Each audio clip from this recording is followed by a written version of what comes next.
Right here I have a Spectre filter fitted to this generic 3-inch intake pipe.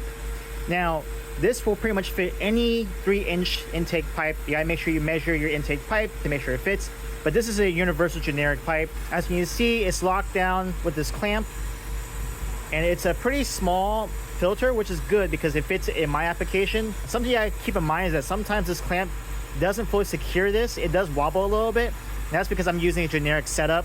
Now if you have the original intake box and intake piping for your car and you just change the filter, then maybe that would help. But in this case, this is what it looks like. It's pretty sturdy right now, but I do have some instances where sometimes it does get a little loose.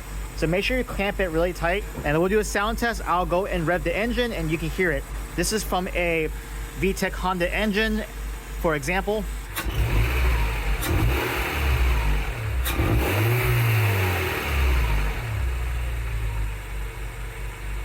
And that's what it sounds like. So this is what an application on a Honda VTEC engine would be if you are looking to do the same thing.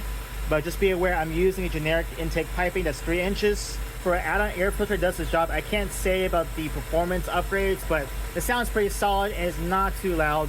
So yeah.